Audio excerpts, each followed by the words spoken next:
ദൈവ തിരുനാമം വാഴ്ത്തപ്പെടുമാറാകട്ടെ. ഇന്ന് രാത്രിയിൽ പിന്നെ നമുക്ക് ഒരുമിച്ച് ഇപ്രകാരം ദൈവസന്നിധിയിലേക്ക് കടന്നു വരുവാൻ, ഒരുമിച്ച് ദൈവവചനത്തിൻ്റെ മുമ്പിലായിരിക്കാൻ കൃപാലുവായ കർത്താവ് നമുക്ക് നൽകി തരുന്ന ഈ നല്ല അവസരത്തെ ഓർത്ത് ഞാൻ ദൈവത്തിന് സ്തോത്രം ചെയ്യുന്നു.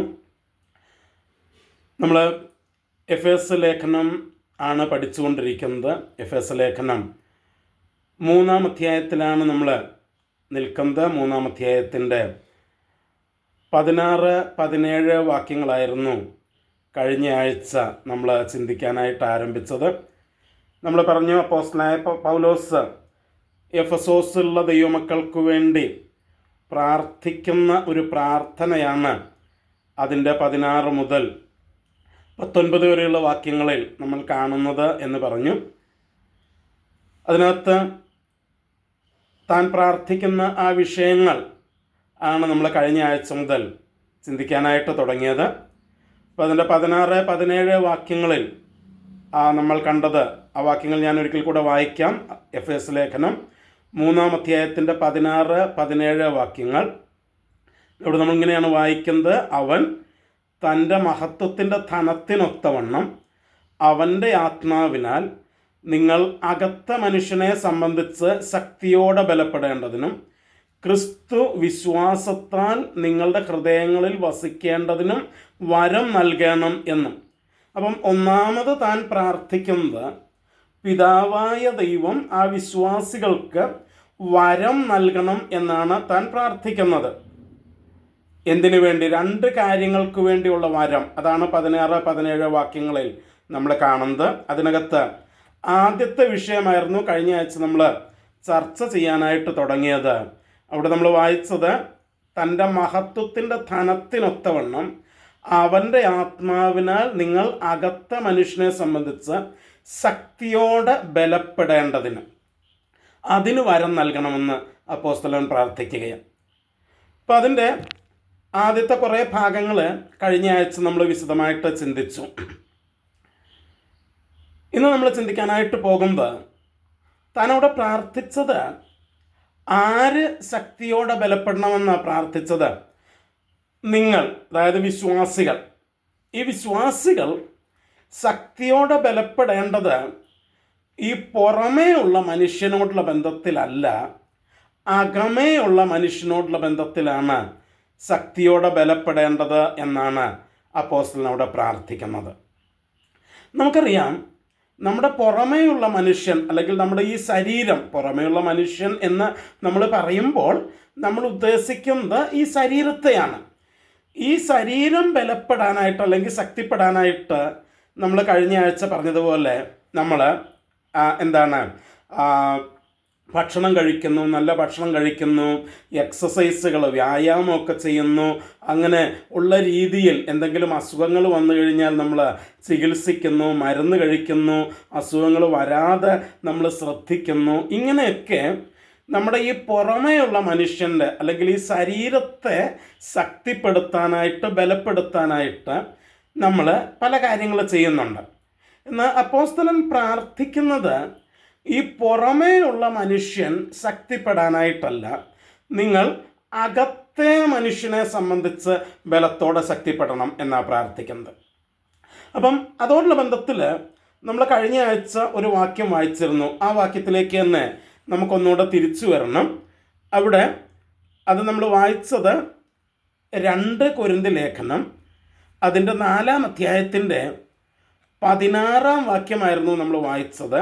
അവിടെ നമ്മളിങ്ങനെയാണ് വായിച്ചത്: അതുകൊണ്ട് ഞങ്ങൾ അധൈര്യപ്പെടാതെ ഞങ്ങളുടെ പുറമേയുള്ള മനുഷ്യൻ ക്ഷയിച്ചു പോകുന്നുവെങ്കിലും ഞങ്ങളുടെ അകമേയുള്ളവൻ നാൾക്ക് നാൾ പുതുക്കം പ്രാപിക്കുന്നു. അപ്പം ഇവിടെ അപ്പോസ്തലനായ പൗലോസ് പറയുന്നത്, ഞങ്ങളുടെ അകത്തെ മനുഷ്യൻ, അകമേയുള്ളവൻ നാൾക്ക് നാൾ എന്ത് ചെയ്യുന്നു? പുതുക്കം പ്രാപിക്കുന്നു. എന്ന് വെച്ച് കഴിഞ്ഞാൽ മറ്റൊരർത്ഥത്തിൽ പറഞ്ഞാൽ അത് പഴയതായി, നമ്മൾ കഴിഞ്ഞ ആഴ്ച പറഞ്ഞു, വാർദ്ധക്യത്തിലേക്ക് പോകാതെ എപ്പോഴും റിന്യൂഡായിട്ട് പുതുക്കം പ്രാപിച്ച് ഒരു ശക്തിയുടെയും ബലത്തിൻ്റെയും അനുഭവത്തിൽ അകത്ത മനുഷ്യനായിരിക്കുന്ന ഒരനുഭവം താനിവിടെ പറയുകയാണ്.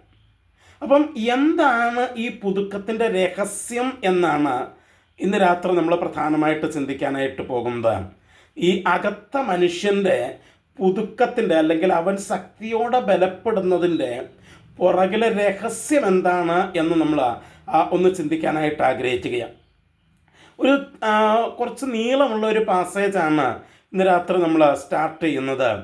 4-ാം അധ്യായത്തിൻ്റെ 2 കൊരിന്ത്യർ ലേഖനം 4-ാം അധ്യായത്തിൻ്റെ 8-ാം വാക്യം മുതൽ 5-ാം അധ്യായത്തിൻ്റെ 10-ാം വാക്യം വരെയാണ് ഈ ഒരു ഭാഗം നമ്മൾ ചർച്ച ചെയ്യാനായിട്ട് ആഗ്രഹിക്കുന്നത്. 2 കൊരിന്ത്യർ ലേഖനം 4-ാം അധ്യായത്തിൻ്റെ 8 മുതൽ 5-ാം അധ്യായത്തിൻ്റെ 10-ാം വാക്യം വരെ. നമുക്ക് ആ വാക്യങ്ങളിലൂടെ ഒന്ന് സാവധാനം ഒന്ന് കയറി വരാം. അതിൻ്റെ 8ഉം 9ഉം വാക്യങ്ങൾ, അതായത് 4-ാം അധ്യായത്തിൻ്റെ 2 കൊരിന്ത്യർ ലേഖനം 4-ാം അധ്യായത്തിൻ്റെ 8ഉം 9ഉം വാക്യങ്ങളിൽ അപ്പോസ്തലൻ പറയുന്നത് ഇങ്ങനെയാണ്: ഞങ്ങൾ സകല വിധത്തിലും കഷ്ടം സഹിക്കുന്നവർ എങ്കിലും ഇടുങ്ങിയിരിക്കുന്നില്ല, ബുദ്ധിമുട്ടുന്നവർ എങ്കിലും നിരാശപ്പെടുന്നില്ല, ഉപദ്രവം അനുഭവിക്കുന്നവരെങ്കിലും ഉപേക്ഷിക്കപ്പെടുന്നില്ല, വീണ് കിടക്കുന്നവരെങ്കിലും നശിച്ചു പോകുന്നില്ല. അപ്പോൾ ഇവിടെ 4 കാര്യങ്ങൾ താൻ പറയുകയാണ്. തങ്ങളുടെ ജീവിതത്തിൽ വന്നിരിക്കുന്ന 4 വിധത്തിലുള്ള അനുഭവങ്ങളും ആ അനുഭവങ്ങളുള്ളപ്പോഴും തങ്ങളുടെ ജീവിതത്തിൽ തങ്ങൾ അനുഭവിക്കുന്ന ചില പ്രത്യേകതകളും 4 കാര്യങ്ങൾ വീതം താനിവിടെ പറയുക. എന്തൊക്കെയാണ്? ആദ്യം പറഞ്ഞു, ഞങ്ങൾ സകല വിധത്തിലും കഷ്ടം സഹിക്കുന്നവരെങ്കിലും ഇടുങ്ങിയിരിക്കുന്നില്ല. എന്നുവെച്ചാൽ സകല വിധത്തിലും എല്ലാ രീതിയിലുമുള്ള കഷ്ടങ്ങൾ അപ്പോസ്തലൻ സഹിക്കുന്നുണ്ടെന്ന് പറയുകയാണ്. നമുക്കൊക്കെ അറിയാം, നമ്മളൊക്കെ കഷ്ടം സഹിക്കേണ്ടി വരുമ്പോൾ പലപ്പോഴും നമ്മുടെ ഈ പുറമേ ഉള്ള മനുഷ്യൻ ഇടുങ്ങാറില്ലെങ്കിലും അകമേയുള്ളവൻ ഇടുങ്ങിപ്പോകാറുണ്ട്. എന്ന് വെച്ച് കഴിഞ്ഞാൽ പലപ്പോഴും നമ്മൾ വളരെ നമ്മിലേക്ക് തന്നെ അങ്ങ് ചുരുങ്ങി, കഷ്ടത വരുമ്പോൾ അങ്ങനെയാണ് പലരും പ്രതികരിക്കുന്നത്. നമ്മളിലേക്ക് തന്നെ അങ്ങ് ചുരുങ്ങി മറ്റുള്ളവരെ ഒന്നും കാണാനായിട്ട്, അവരെ ഒന്നും നോക്കാനായിട്ട് ശ്രമിക്കാതെ തങ്ങളിലേക്ക് തന്നെ ചുരുങ്ങി ചുറ്റുമൊരു ഷെല്ലൊക്കെ ഉണ്ടാക്കി അതിനകത്ത് കയറി അങ്ങ് അടഞ്ഞു കൂടിയിരിക്കുന്നത് പോലത്തെ ഒരു രീതിയിലേക്ക് കഷ്ടത വരുമ്പോൾ ആളുകൾ മാറാറുണ്ട്. കഷ്ടത കൂടുന്നതിനനുസരിച്ച് അവർ ഉൾവലിഞ്ഞ്, തങ്ങളിലേക്ക് തന്നെ ഉൾവലിഞ്ഞ് ഈ ഒരു ഷെല്ലിനകത്തേക്ക് കയറി വരാനുള്ള സാധ്യത അത് സാധാരണ മനുഷ്യർക്കുള്ളതാണ്. എന്നാൽ പൗലോസ് ഇവിടെ പറയുകയാണ്, ഞങ്ങൾ സകല വിധത്തിലും കഷ്ടം അനുഭവിക്കുന്നവരെങ്കിലും അങ്ങനെ ഒരു ഇടുങ്ങുന്ന അനുഭവത്തിലേക്ക്, ഒരു ഷെല്ലിനകത്തേക്ക് തന്നെത്താൻ സ്വയം ഉൾവലിയുന്ന ഒരനുഭവത്തിലേക്ക് ഞങ്ങൾ പോകുന്നില്ല. കണ്ടോ? അപ്പം പുറത്തുനിന്ന് കഷ്ടത അവരെ ക്ഷീണിപ്പിക്കാനായിട്ട് കടന്നു വരുമ്പോഴും അവരുടെ അകത്തെ മനുഷ്യൻ ഇടുങ്ങിപ്പോകുന്നില്ല, ഉൾവലിയുന്നില്ല, ശക്തിയോടുകൂടെ പുതുക്കത്തോടുകൂടെ തന്നെ നിൽക്കുകയാണ്. ഇനി രണ്ടാമത് പറയുന്നു, ബുദ്ധിമുട്ടുന്നവരെങ്കിലും നിരാശപ്പെടുന്നില്ല. നമ്മുടെ ജീവിതത്തിൽ ബുദ്ധിമുട്ടുകൾ വരുമ്പോൾ നമ്മൾ നിരാശപ്പെടാറുണ്ട്. രോഗങ്ങൾ വരുമ്പോൾ, പ്രയാസങ്ങൾ വരുമ്പോൾ, സാമ്പത്തിക ഞെരുക്കങ്ങൾ വരുമ്പോൾ, ഇങ്ങനത്തെ ബുദ്ധിമുട്ടുകളൊക്കെ നമ്മുടെ ജീവിതത്തിൽ വരുമ്പോൾ പലപ്പോഴും നമ്മൾ നിരാശപ്പെടാറുണ്ട്. എന്നാൽ അപ്പോസ്തലൻ ഇവിടെ പറയുക, ഞങ്ങൾ ബുദ്ധിമുട്ട് സഹിക്കുന്നു എങ്കിലും നിരാശപ്പെടുന്നില്ല. അടുത്തത്, ഉപദ്രവം അനുഭവിക്കുന്നവരെങ്കിലും ഉപേക്ഷിക്കപ്പെടുന്നില്ല. ഒന്ന് ചിന്തിച്ച് നോക്കിയേ, മറ്റുള്ളവർ നമ്മളെ ഉപദ്രവിക്കുമ്പോഴും അവർ നമ്മളെ ഉപേക്ഷിക്കുന്നില്ല. എന്ന് വെച്ചാൽ എന്താ എൻ്റെ അർത്ഥം എന്ന് വെച്ചാൽ, അവർ നമ്മളെ ഉപദ്രവിക്കുമ്പോഴും അവർക്കറിയാം എന്തെങ്കിലും സഹായം വേണമെങ്കിൽ ആരുടെ അടുത്തേക്ക് വരണം, നമ്മുടെ അടുത്തേക്ക് തന്നെ വരണം. അങ്ങനെ അവർക്ക് തോന്നാൻ കാരണം അവർ നമ്മളെ ഉപദ്രവിക്കുമ്പോഴും നാം അവരെ സഹായിക്കാൻ സന്നദ്ധരായതുകൊണ്ടാണ്. അതിനൊരിച്ചിരി അകത്തെ മനുഷ്യന് കുറച്ച് ബലമുണ്ടെങ്കിലേ പറ്റുള്ളൂ. ഇങ്ങോട്ട് ഉപദ്രവിക്കുന്നവരെ അങ്ങോട്ട് സഹായിക്കാനായിട്ട് കഴിയണമെന്നുണ്ടെങ്കിൽ അത് അകത്തെ മനുഷ്യന് ബലമുള്ളവർക്കേ പറ്റുള്ളൂ. അപ്പോൾ അതാ പറഞ്ഞത്, ഉപദ്രവം അനുഭവിക്കുന്നവരെങ്കിലും ഉപേക്ഷിക്കപ്പെടുന്നില്ല. എന്നിട്ട് പറയാ, വീണ് കിടക്കുന്നവരെങ്കിലും നശിച്ചു പോകുന്നില്ല. ഞാൻ ആ ഭാഗം ഒരു ഇംഗ്ലീഷ് ബൈബിളിൽ നോക്കിക്കഴിഞ്ഞപ്പോൾ കണ്ട എന്താ വെച്ച് കഴിഞ്ഞാൽ, നിലത്തേക്ക് ശക്തിയോടെ വലിച്ചെറിയപ്പെടുന്നവരെങ്കിലും തകർന്ന് തരിപ്പണമായി പോകുന്നില്ലെന്നാണ് പറഞ്ഞത്. കാരണം അതിൻ്റെ മുമ്പിൽ എന്താ പറഞ്ഞതെന്ന് വെച്ച് കഴിഞ്ഞാൽ, അതിൻ്റെ 7-ാം വാക്യത്തിൽ പറയുക, എങ്കിലും ഈ അത്യന്ത ശക്തി ഞങ്ങളുടെ സ്വന്തമല്ല, ദൈവത്തിൻ്റെ ദാനമത്രയെന്ന് വരേണ്ടതിന് ഈ നിക്ഷേപം ഞങ്ങൾക്ക് മൺപാത്രങ്ങളിലാണ് ഉള്ളത്. നിങ്ങളൊന്ന് ഓർത്ത് നോക്കിക്കേ, ഒരു മൺപാത്രം എടുത്ത് നിലത്തേക്ക് ശക്തിയോടെ എറിഞ്ഞു കഴിഞ്ഞാൽ അത് പൊട്ടിച്ചെതറിപ്പോകും. എന്നാൽ പൗലോസ് പറയുക, നിലത്തേക്ക് ഞങ്ങളെ ശക്തിയോടെ വലിച്ചെറിയുന്നെങ്കിലും ഞങ്ങൾ പൊട്ടിത്തകർന്നു പോകുന്നില്ല. അപ്പോൾ ഈ പ്രതികൂലങ്ങളുടെ നടുവിലും ക്ഷീണിച്ചു പോകാതെ, തളർന്നു പോകാതെ അകത്ത മനുഷ്യൻ ശക്തിയോടെ നിൽക്കുകയാണ്.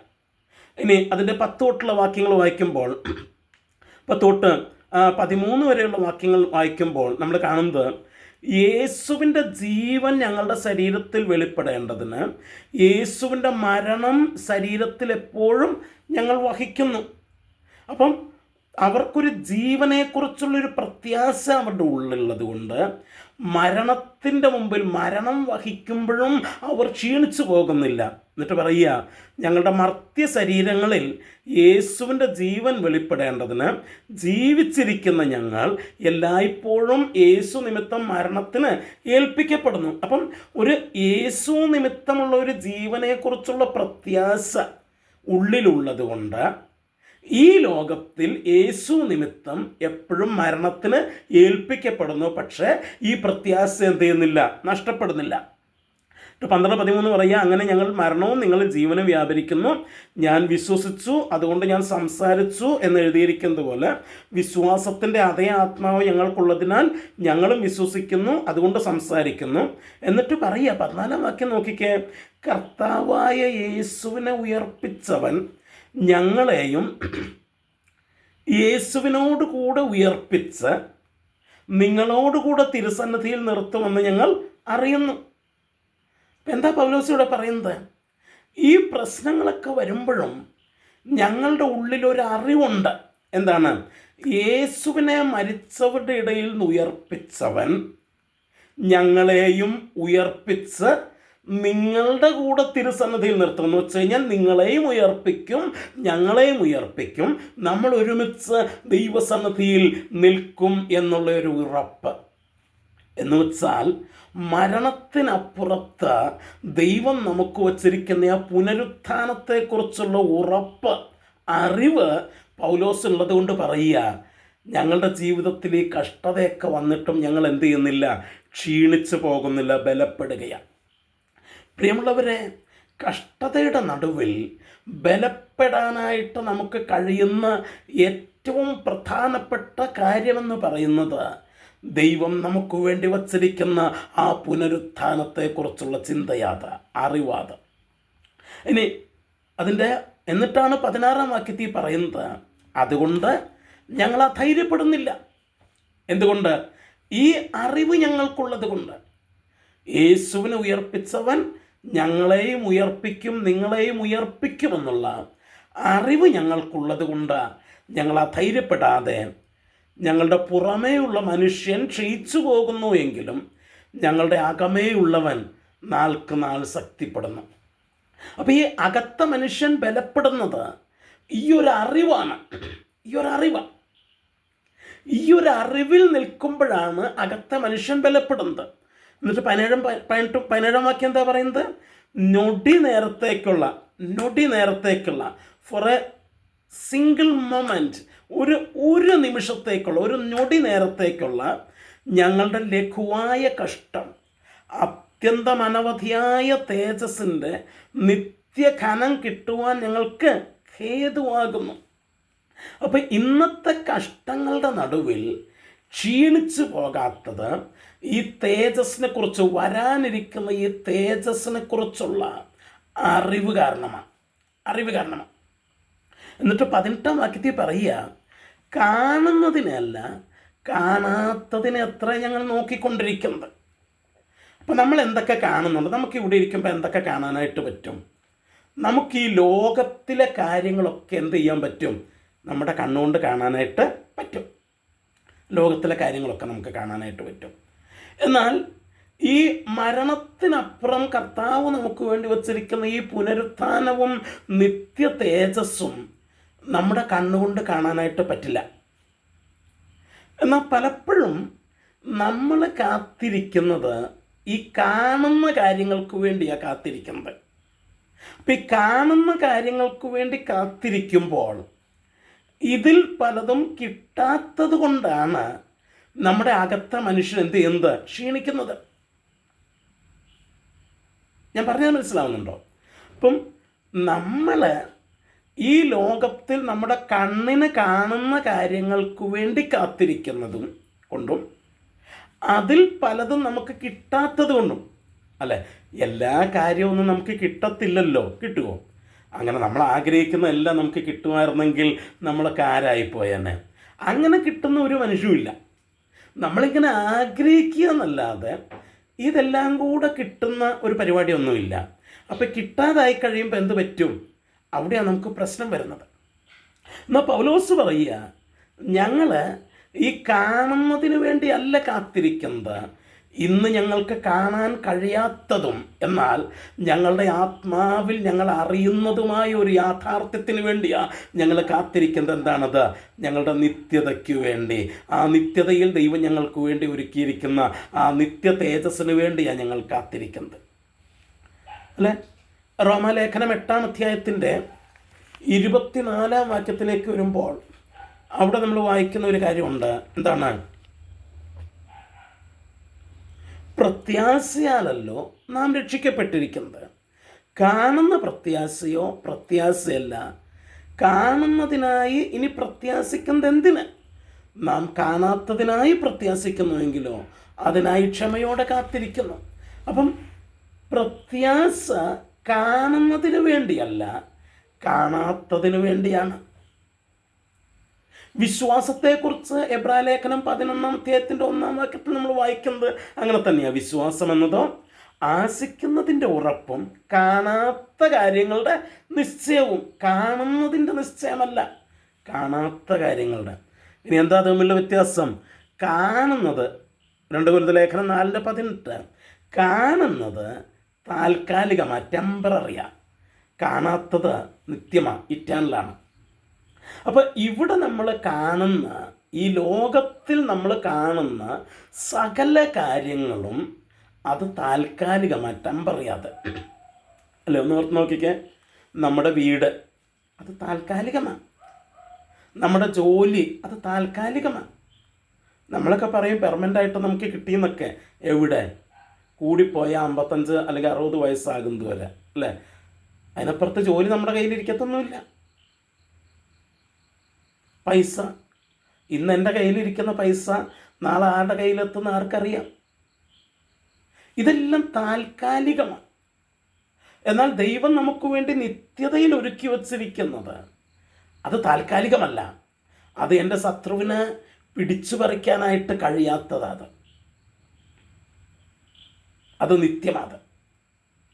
എന്നിട്ട് 5-ാം അധ്യായത്തിൻ്റെ 1-ാം വാക്യം തൊട്ട് പൗലോസ് പറയുകയാണ്, കൂടാരമായ ഞങ്ങളുടെ ഭൗമഭവനം അഴിഞ്ഞു പോയാൽ കൈപ്പണിയല്ലാത്ത നിത്യഭവനമായി ദൈവത്തിൻ്റെ ദാനമായ ഒരു കെട്ടിടം ഞങ്ങൾക്ക് സ്വർഗത്തിലുണ്ടെന്ന് ഞങ്ങൾ അറിയുന്നു. എന്താ പറയുന്നത്? കൂടാരം എന്ന് പറഞ്ഞാൽ നമുക്കറിയാം അതൊരു ടെമ്പററി ടെൻ്റാണത്.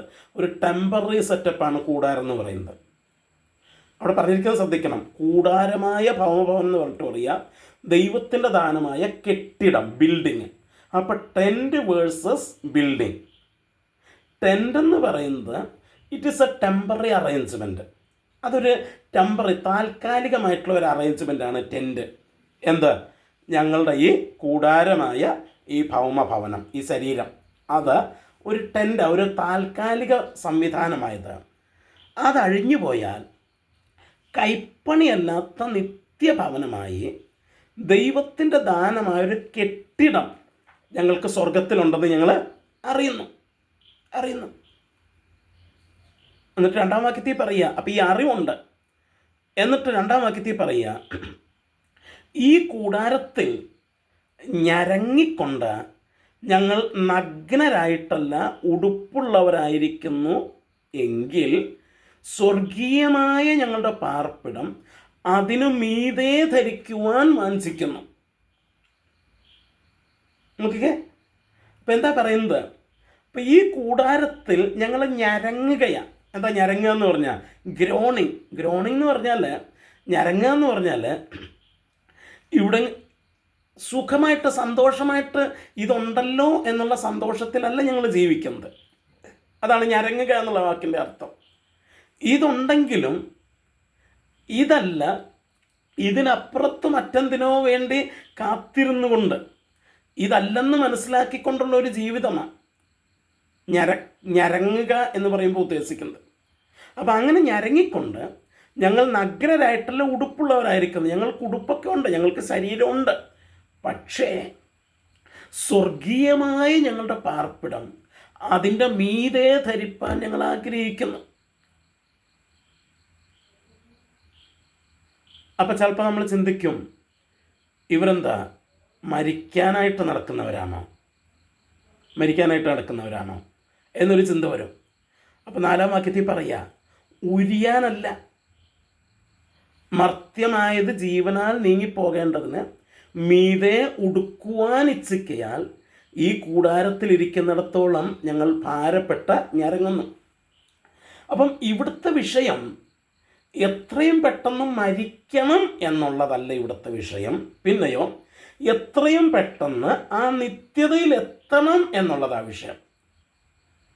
ഞാൻ പറഞ്ഞാൽ മനസ്സിലാവുന്നുണ്ടോ? ഈ കൂടാരമായിട്ടുള്ള ഈ ഭൗമഭവനം ഉരിയാനല്ലേ ആഗ്രഹിക്കുന്നത്? അതല്ലേ ആഗ്രഹം.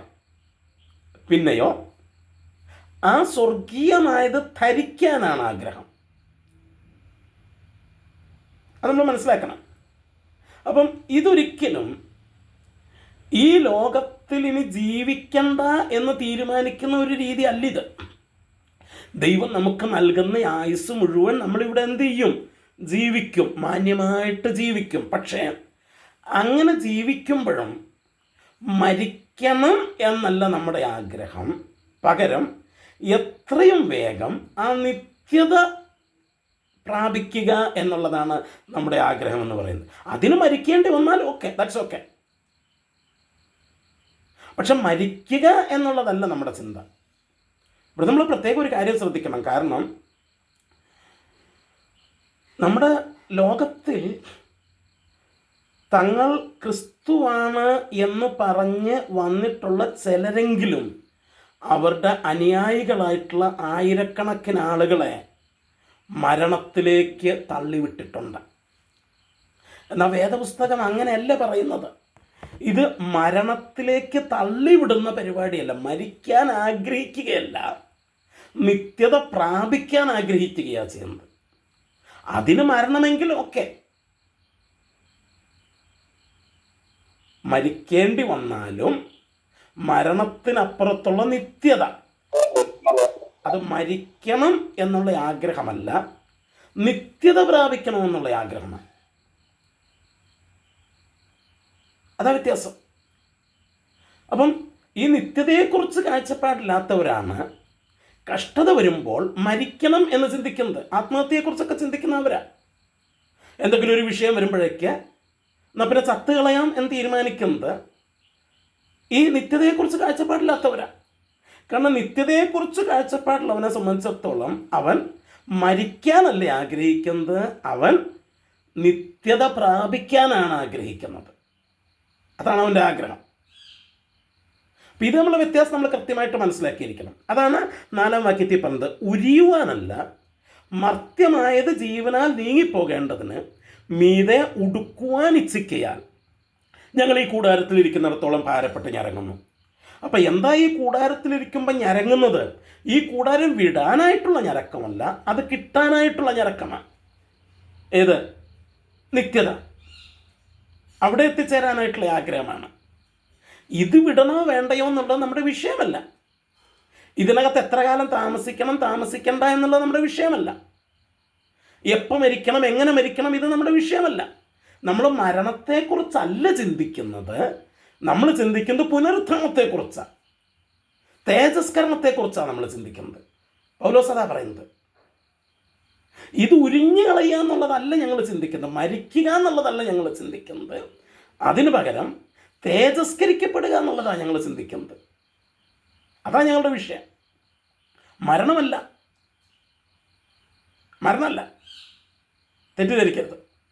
പലപ്പോഴും നിത്യതയെക്കുറിച്ചുള്ള പ്രസംഗങ്ങളും നിത്യതയെക്കുറിച്ചുള്ള പഠിപ്പിക്കലുകളും ഒക്കെ കേൾക്കുമ്പോൾ പലരും ചിന്തിക്കും, അങ്ങനെയാണെങ്കിൽ നമുക്കങ്ങ് മരിച്ചാൽ പോരല്ലോ. അതല്ല, മരണത്തെക്കുറിച്ചല്ല അവിടെ ചിന്ത, ആ തേജസ്കരണത്തെക്കുറിച്ചാണ് ചിന്ത. എത്രയും പെട്ടെന്ന് മരിക്കണം എന്നല്ല ചിന്ത, എത്രയും പെട്ടെന്ന് തേജസ്കരിക്കപ്പെടണം എന്നുള്ളതാ ചിന്ത. അതാ പൗലോസ് അവിടെ പറയുന്നത്. ഇത് മാറിപ്പോകരുത്. പലപ്പോഴും ആളുകൾക്കുള്ള തെറ്റിദ്ധാരണയായത്.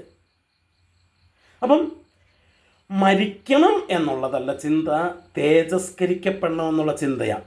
എന്നിട്ട് അതാണ് 4-ാം വാക്യത്തിൽ പറഞ്ഞത്. എന്നിട്ട് 5-ാം വാക്യത്തിൽ പറയുക, അതിനായി ഞങ്ങളെ ഒരുക്കിയത് ആത്മാവിന് അച്ചാരമായി തന്ന ദൈവം തന്നെ. അപ്പം God has prepared us for that. എന്തിന്? മരണത്തിനല്ല പ്രിപ്പയർ ചെയ്തത്, തേജസ്കരണത്തിന് പ്രിപ്പയർ ചെയ്തിരിക്കുന്നു. നമ്മളാ ഡിഫറൻസ് കറക്റ്റായിട്ട് നമ്മുടെ മനസ്സിനകത്തുണ്ടായിരിക്കണം. ദൈവം നമ്മെ തൻ്റെ ആത്മാവിന് അച്ചാരമായിട്ട് തന്ന് നമ്മെ ഒരുക്കിയത്, പ്രിപ്പയർ ചെയ്തത് not for death but for glorification. മരിക്കാനായിട്ടല്ല, തേജസ്കരിക്കപ്പെടാനായിട്ടാണ്. അതുകൊണ്ട് ക്രിസ്തീയ പ്രത്യാശ എന്ന് പറയുന്നത് മരണത്തെക്കുറിച്ചല്ല, ഈ ലോകം വിട്ടു പോകേണ്ടി വരുമെന്നുള്ളതല്ല നമ്മുടെ വിഷയം. നമ്മുടെ വിഷയം തേജസ്കരിക്കപ്പെടുമെന്നുള്ളതാണ്. ഹല്ലേലൂയ. ഈ മരണത്തെക്കുറിച്ച് ഓർക്കുമ്പോഴാണ് ക്ഷീണിച്ചു പോകുന്നത്, തേജസ്കരണത്തെക്കുറിച്ച് ഓർക്കുമ്പോഴാണ് ശക്തിപ്പെടുന്നത്. ഹല്ലേലൂയ, മറക്കരുത്. അപ്പോൾ ഇതൊരിക്കലും ഒരു നെഗറ്റിവിറ്റിയുടെ മെസ്സേജ് അല്ല. ഇത് നിത്യത എന്ന് പറയുന്നത്, മെസ്സേജ് ഓഫ് ഇറ്റേണിറ്റി എന്ന് പറയുന്നത്, അതൊരിക്കലും ഒരു നെഗറ്റിവിറ്റിയുടെ മെസ്സേജ് അല്ല. അതൊരു പോസിറ്റിവിറ്റിയുടെ മെസ്സേജാണ്. അത് മറക്കരുത്. ഹല്ലേലൂയ. അപ്പം അതാ പൗലോസ് പറഞ്ഞത്, God has prepared us for that. ദൈവം ഞങ്ങളെ അതിനായിട്ട് ഒരുക്കിയിരിക്കുന്നു. എന്തിനായിട്ട്? ആ നിത്യത പ്രാപിക്കാനായിട്ട് ഞങ്ങൾ ഒരുക്കിയിരിക്കുന്നു. എന്നിട്ട് 6-ാം വാക്യത്തിൽ പറയുക, ആകയാൽ അതുകൊണ്ട് ഞങ്ങൾ എപ്പോഴും ധൈര്യപ്പെട്ട കേട്ടോ, എപ്പോഴും ധൈര്യപ്പെട്ട ശരീരത്തിൽ വസിക്കുമ്പോഴൊക്കെയും കർത്താവിനോടകന്ന് പരദേശികളായിരിക്കുന്നു എന്ന് ഞങ്ങൾ അറിയുന്നു. അപ്പോൾ ഈ ശരീരത്തിൽ ജീവിക്കുന്നിടത്തോളം സമയവും ധൈര്യപ്പെട്ടാണ് ജീവിക്കുന്നത്. അപ്പം തന്നെ വേറൊരു കാര്യം അറിയാം, ഞങ്ങൾ ഈ ശരീരത്തിൽ ഇരിക്കുന്നിടത്തോളം ഞങ്ങൾ പരദേശികളാണ്, ഇവിടെ ഞങ്ങളുടെ സ്വന്തമല്ല, മറ്റൊന്നിനു വേണ്ടിയാണ് ദൈവം ഞങ്ങളെ ഒരുക്കിയിരിക്കുന്നത്. അതറിയാം, ഞങ്ങളിവിടെ പരദേശികൾ എന്ന് അറിയുന്നു. എന്നിട്ട് 7-ാം വാക്യത്തിൽ പറയുക, കാഴ്ചയാലല്ല വിശ്വാസത്താലത്രേ ഞങ്ങൾ നടക്കുന്നത്. Not by sight. ഞങ്ങൾ ഈ കാണുന്ന കാര്യങ്ങൾ കണ്ടിട്ടല്ല ഞങ്ങൾ നടക്കുന്നത്. എന്താ നിങ്ങൾ കർത്താവിനെ സ്നേഹിക്കുന്നത്? പഴയ നിയമത്തിൽ സങ്കീർത്തനക്കാരൻ പറഞ്ഞു, കർത്താവിൻ്റെ പ്രാർത്ഥനകളും യാചനകളും കേട്ടത് കൊണ്ട് ഞാൻ അവനെ സ്നേഹിക്കുന്നെന്ന്. എന്നാൽ പുതിയ നിയമ ഭക്തൻ പറയും, കർത്താവ് പ്രാർത്ഥന കേട്ടാലും ഇല്ലെങ്കിലും അതല്ല എൻ്റെ വിഷയം. കാരണം ഞാൻ കാഴ്ചയാലല്ല നടക്കുന്നത്. കാഴ്ച എപ്പോഴും ഈ ഭൗതിക വിഷയങ്ങളെക്കുറിച്ചുള്ളതാണ് എൻ്റെ കാഴ്ച.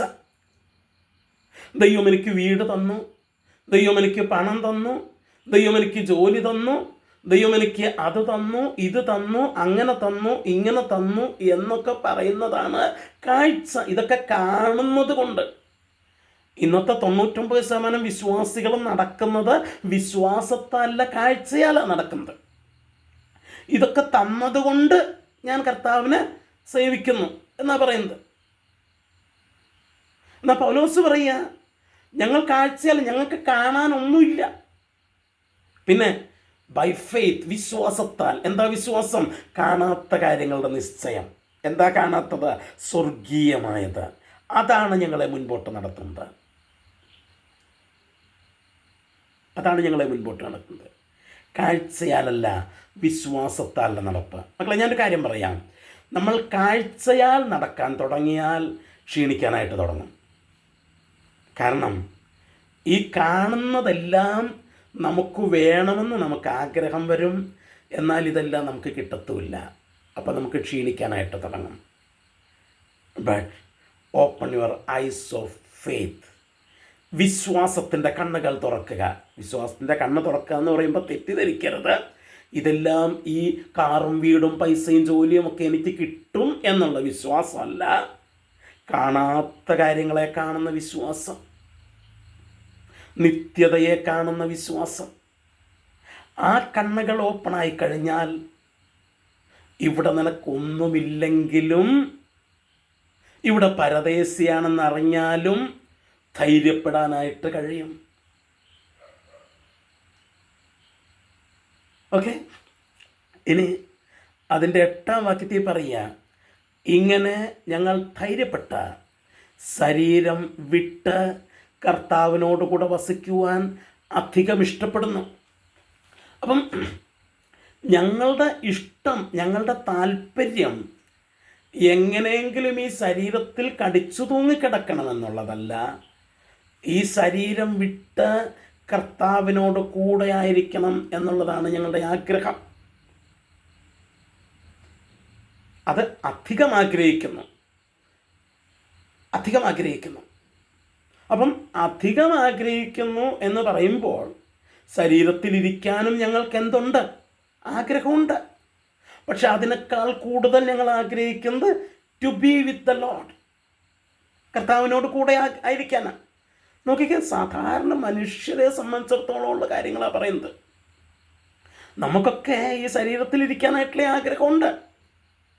പൗലോസിനുണ്ട്. എന്നാൽ പൗലോസ് പറയുക, അതിനേക്കാൾ അധികം ഞങ്ങൾ ആഗ്രഹിക്കുന്നത്. അവിടെ കമ്പാരിസണാണ് വരുന്നത്. കമ്പയർ ചെയ്യണമെങ്കിൽ there should be 2 things. 2 കാര്യങ്ങളുണ്ടെങ്കിലേ compare ചെയ്യാൻ പറ്റുള്ളൂ. അപ്പോൾ ശരീരത്തിലിരിക്കാൻ ഞങ്ങൾക്ക് ആഗ്രഹമുണ്ട്, എന്നാൽ അതിനേക്കാൾ ആഗ്രഹം ശരീരം വിട്ട് ക്രിസ്തുവിനോട് കൂടി ഇരിക്കാൻ ആഗ്രഹം. കാരണം അത് അത്യുത്തമല്ലോ. അതാണ്. അപ്പം ഇങ്ങനെ ഞങ്ങൾ ധൈര്യപ്പെട്ട് ശരീരം വിട്ട് കർത്താവിനോട് കൂടെ വസിക്കുവാൻ അധികം ഇഷ്ടപ്പെടുന്നു. 9-ാം വാക്യത്തിൽ പറയുക, അതുകൊണ്ട് ശരീരത്തിൽ വസിച്ചാലും ശരീരം വിട്ടാലും ഞങ്ങൾ അവനെ പ്രസാദിപ്പിക്കുവാൻ അഭിമാനിക്കുന്നു. അപ്പം എന്താ പ്രശ്നം എന്ന് വെച്ച് കഴിഞ്ഞാൽ, കർത്താവിൻ്റെ കൂടെ ഇരിക്കാൻ ആഗ്രഹം എന്ന് വെച്ചാൽ ശരീരം വിട്ടിട്ട് മരിക്കാനായിട്ടല്ല പോകുന്നത്. ശരീരത്തിലിരുന്നാലും ശരീരം വിട്ടാലും ഞങ്ങൾക്കൊരൊറ്റ ചിന്തയുള്ളൂ, എന്താ? കർത്താവിനെ പ്രസാദിപ്പിക്കണം. കാരണം ആ കർത്താവിൻ്റെ കൂടെയാണ് നിത്യമായിട്ട് ജീവിക്കാനായിട്ട് പോകുന്നത്. ഇത് താൽക്കാലികമാണ്. So there is only one thought in their mind. At any cost we should please that God. ഏത് വിധേനയും ആ കർത്താവിനെ പ്രസാദിപ്പിക്കണം എന്നുള്ള ചിന്ത മാത്രം. ഈ ഒരു തലത്തിലേക്ക് എത്തിക്കഴിഞ്ഞാൽ ഈ ലോകത്തിലൊന്നിനും നിങ്ങളെ ക്ഷീണിപ്പിക്കാനായിട്ട് പറ്റത്തില്ല. നെവർ. എന്തെങ്കിലും കിട്ടിയോ കിട്ടിയില്ലയോ എന്നുള്ളത് നിങ്ങളെ ക്ഷീണിപ്പിക്കത്തില്ല. നിങ്ങൾക്കെന്തെങ്കിലും ഉണ്ടോ ഇല്ലയോ എന്നുള്ളത് നിങ്ങളെ ക്ഷീണിപ്പിക്കത്തില്ല. കാരണം നിങ്ങൾ ദൈവത്തെ പ്രസാദിപ്പിക്കുവാനാണ് നിൽക്കുന്നത്. എന്തുകൊണ്ട്? You are waiting to be with the lord. കർത്താവിനോട് കൂടെ ആയിരിക്കാനാണ് നമ്മുടെ ആഗ്രഹം. അതാണ് നമ്മൾ കാണുന്നത്.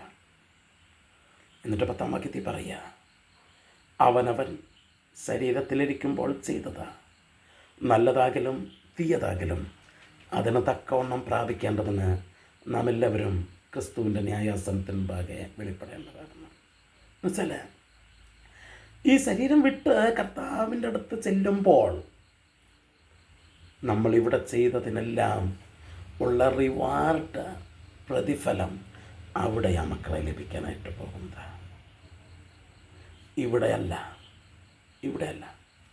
ഇവിടെ നിങ്ങൾ പ്രതിഫലം പ്രതീക്ഷിച്ചാൽ ക്ഷീണിച്ചു പോകും. പൗലോസ് പറഞ്ഞു, നമ്മൾ അവിടെ പ്രതിഫലം പ്രാപിക്കും. ഒറ്റ വാക്യം കൂടെ വായിച്ചിട്ട് ഞാൻ ഇന്നത്തെ ക്ലാസ് ഇവിടെ കൺക്ലൂഡ് ചെയ്യാൻ പോവാം. 2 തിമോഥെയോസിൻ്റെ ലേഖനം അതിൻ്റെ 4-ാം അധ്യായത്തിലേക്ക് വരുമ്പോൾ അവിടെ പൗലോസ് പറയുന്ന ഒരു കാര്യമുണ്ട്. 4-ാം അധ്യായത്തിൻ്റെ 6 മുതൽ 8 വരെയുള്ള വാക്യങ്ങളിൽ അപ്പോസ്തലൻ പറയുക, ഞാനോ ഇപ്പോൾ തന്നെ പാനീയയാഗമായി ഒഴിക്കപ്പെടുന്നു, എൻ്റെ നിര്യാണകാലവും അടുത്തിരിക്കുന്നു.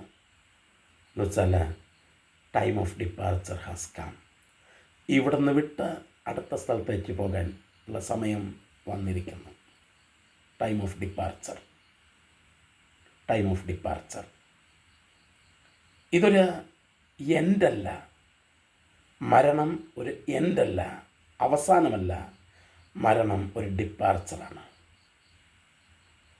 ഈ തീരം വിട്ട് മറ്റൊരു തീരത്തേക്കുള്ള യാത്രയാണ് മരണം. ആ തീരത്ത് ചെല്ലുമ്പോൾ ഈ തീരത്ത് നിന്നതിനെക്കുറിച്ച് 7-ാം വാക്യത്തിൽ പൗലോസ് പറയുക, ഞാൻ നല്ല പോർ പൊരുതു, ഓട്ടം തികച്ചു, വിശ്വാസം കാത്തു. ഇവിടെ ഈ തീരത്ത് ഞാൻ നിന്നപ്പോൾ ഞാൻ ക്ഷീണിച്ചു പോയില്ല. എന്താ പൗലോസ് ക്ഷീണിച്ചു പോകഞ്ഞത്? എനിക്കറിയാമായിരുന്നു ഒരു ഡേ ഓഫ് ഡിപ്പാർച്ചർ മറ്റൊരു സ്ഥലത്തേക്കുണ്ടെന്ന് എനിക്കറിയാമായിരുന്നു. ഇതെൻ്റെ ശാശ്വത ഭവനമല്ലെന്ന് എനിക്കറിയാമായിരുന്നു. ദൈവം എനിക്ക് വേണ്ടി ഒരുക്കുന്ന ഒരു ശാശ്വത ഭവനം അക്കരെ ഉണ്ടെന്ന് എനിക്കറിയാം. അതുകൊണ്ട് ഇവിടെ ഞാൻ നല്ല പോർ പൊരുതു, ഓട്ടം തികച്ചു, വിശ്വാസം കാത്തു, ക്ഷീണിച്ചില്ല. ഇനി 8-ാം വാക്യം പറയുക, ഇനി നീതിയുടെ കിരീടം എനിക്കായി വച്ചിരിക്കുന്നു. എവിടെ? ഇവിടുന്ന് ഡിപ്പാർട്ട് ചെയ്തിട്ട് ഇവിടുന്ന് പുറപ്പെട്ട് ഞാൻ എത്തിച്ചേർന്ന സ്ഥലത്ത് അതെനിക്ക് വേണ്ടി വച്ചിരിക്കുകയാണ്. നീതിയുടെ കിരീടം അത് നീതിയുള്ള ന്യായാധിപതിയായ കർത്താവ് എനിക്ക് നൽകും. ഇവിടെ 2 തിമോഥെയോസ് ലേഖനം നമ്മൾ പഠിക്കുമ്പോൾ പൗലോസിൻ്റെ വിചാരണയെക്കുറിച്ചുകൂടെ പറയുന്നുണ്ട്. പൗലോസ് പറഞ്ഞ എൻ്റെ 1-ാം പ്രതിവാദത്തിൽ ആരും എനിക്ക് തോന്നുന്നില്ല എന്ന കർത്താവ് എനിക്ക് തോന്നുന്നു എന്നൊക്കെ പറഞ്ഞ ആ വിചാരണ, ആ ട്രയലിനെ കുറിച്ചൊക്കെ അവിടെ പറയുന്നുണ്ട്. അപ്പോൾ പൗലോസിനറിയാം, ഈ ഭൂമിയിലെ ന്യായാധിപതിയിൽ നിന്ന് എനിക്ക് നീതി ലഭിക്കത്തില്ല, നീതിയുള്ള വിധി ലഭിക്കത്തില്ല. പക്ഷേ ഞാൻ ഇവിടുന്ന് വിട്ട് ഞാൻ അവിടെ ചെല്ലുമ്പോൾ നീതിയുള്ള ന്യായാധിപതിയായ കർത്താവ് അന്ന് എനിക്ക് തരും നീതിയുടെ കിരീടം. ഈ ഉറപ്പുണ്ടെങ്കിൽ മക്കളെ, ഈ ലോകത്തിൽ ഒന്നിനും നിങ്ങളെ ക്ഷീണിപ്പിക്കാനായിട്ട് പറ്റില്ല. ഒന്നിനും പറ്റില്ല. ഈ ഉറപ്പില്ലാതെ ആത്യന്തികമായിട്ടുള്ളത് ഈ ലോകത്തിലെ കാര്യങ്ങളാണെന്ന് ചിന്തിക്കുമ്പോഴാണ് ഇവിടെ പലതും കിട്ടാത്തതും നടക്കാത്തതും നമ്മെ ക്ഷീണിപ്പിക്കുന്നത്. എന്നാൽ ഇത് ആത്യന്തികമല്ല, ഇത് താൽക്കാലികമാണ്. ഇതിനപ്പുറത്തൊന്നുണ്ട് എന്നുള്ള അറിവ്, വിശ്വാസത്താലുള്ള ആ കാഴ്ച, അതാണ് നമ്മെ അകത്ത മനുഷ്യനെ ബലപ്പെടുത്തുന്നത്. അപ്പോസ്തലനായ പൗലോസ് എഫെസോസിലെ വിശ്വാസികൾക്ക് വേണ്ടി താൻ പ്രാർത്ഥിക്കുന്നതാണ് 3-ാം അധ്യായത്തിൻ്റെ 16-ാം വാക്യം നമ്മൾ വായിച്ച വാക്യം. അവൻ തൻ്റെ മഹത്വത്തിൻ്റെ ധനത്തിനൊത്തവണ്ണം അവൻ്റെ ആത്മാവിനാൽ നിങ്ങൾ അകത്ത മനുഷ്യനെ സംബന്ധിച്ച് ശക്തിയോടെ ബലപ്പെടേണ്ടതിന്. അവൻ്റെ ആത്മാവിനാൽ. ഈ ദർശനം നമുക്ക് തരുന്നത് ആരാന്നറിയാമോ? പരിശുദ്ധാത്മാവാണ്. ഞാനൊരു കാര്യം പറയാം. പരിശുദ്ധാത്മാവ് എന്ന് പറഞ്ഞ് നിങ്ങളെ ഈ ലോകത്തിൻ്റെ വിഷയങ്ങളിലേക്ക് വലിച്ചു കൊണ്ടുപോകുന്ന പ്രവചനങ്ങളാകട്ടെ, പ്രസംഗങ്ങളാകട്ടെ, അതൊന്നും സാക്ഷാൽ പരിശുദ്ധാത്മാവല്ല. അതൊക്കെ വേറൊരാത്മാവാണ്. പരിശുദ്ധാത്മാവ് നിങ്ങളുടെ ജീവിതത്തിൽ, നമ്മുടെ ജീവിതത്തിൽ ചെയ്യുന്നത് ആ നിത്യതയെക്കുറിച്ചുള്ള ദർശനം നമുക്ക് നൽകി നമ്മുടെ അകത്തെ മനുഷ്യനെ ശക്തിയോടെ ബലപ്പെടുത്തുകയാണ് പരിശുദ്ധാത്മാവ് ചെയ്യുക. അപ്പോസ്തലൻ എഫെസോസിലെ ദൈവമക്കൾക്ക് വേണ്ടി പ്രാർത്ഥിക്കുന്നതാണ്. ഞാൻ എൻ്റെ വാക്കുകൾ ഇവിടെ അവസാനിപ്പിക്കട്ടെ. പ്രിയമുള്ളവരെ, നമ്മുടെ ജീവിതത്തിൽ നമ്മുടെ ഓരോ ദിനവും ആ നിത്യത നമ്മുടെ കണ്ണിന് മുമ്പിൽ നിറഞ്ഞു നിൽക്കട്ടെ. നാം ഇവിടം വിട്ടു പോകും. ഇവിടെ നമുക്ക് എന്തെങ്കിലും കിട്ടിയോ കിട്ടിയില്ലയോ എന്നുള്ളതല്ല വിഷയം. നമുക്ക് വേണ്ടി ദൈവം ഒരുക്കി വച്ചിട്ടുള്ള നിത്യതയാണ് നമ്മുടെ വിഷയം. അതിനുവേണ്ടി നമുക്ക് നിൽക്കാം ബലത്തോടെ. നമ്മുടെ അകത്ത മനുഷ്യൻ ഈ ഒരു യാഥാർത്ഥ്യം മനസ്സിലാക്കി പരിശുദ്ധാത്മാവിനാൽ ഓരോ ദിവസവും പുതുക്കം പ്രാപിച്ച് ബലപ്പെടുവാൻ ദൈവം നമ്മെ സഹായിക്കട്ടെ. ഈ വചനങ്ങളാൽ ദൈവം നമ്മെ അനുഗ്രഹിക്കട്ടെ. നമുക്കൊരു വാക്ക് പ്രാർത്ഥിക്കാം. ഞങ്ങളുടെ പ്രിയ പിതാവേ, ഞങ്ങൾ നന്ദിയോടെ അവിടത്തേക്ക് സ്തോത്രം ചെയ്യുന്നു. ഇന്ന് രാത്രി ഈ വചനത്തിൻ്റെ മുമ്പിലായിരുന്ന എല്ലാ പ്രിയപ്പെട്ടവരെയും കർത്തൃകരങ്ങളിലേക്ക് ഞങ്ങൾ സമർപ്പിക്കുന്നു. അവരുടെ ജീവിതത്തിൽ കർത്താവെ കാഴ്ചയാലല്ല വിശ്വാസത്താൽ നടക്കുവാനും, അങ്ങനെ ദൈവത്തിൻ്റെ വചനം ഞങ്ങളോട് പറയുന്നത് പോലെ ഞങ്ങളുടെ അകത്ത മനുഷ്യൻ പരിശുദ്ധാത്മാവിനാൽ ബലത്തോടെ ശക്തിപ്പെടുവാനും തക്കവണ്ണം ദൈവത്തിൻ്റെ കൃപ ഞങ്ങളുടെ ഓരോരുത്തരുടെ മേലും അവിടുന്ന് പകരണം. എല്ലാവരെയും അവിടുന്ന് അനുഗ്രഹിക്കണം. അപ്പോൾ നിങ്ങൾ പിരിയുന്ന അവിടുത്തെ കൃപയിൽ സൂക്ഷിക്കണം. യേശുവിൻ നാമത്തിൽ തന്നെ ആമേൻ. ദൈവം എല്ലാവരെയും ധാരാളമായിട്ട് അനുഗ്രഹിക്കട്ടെ.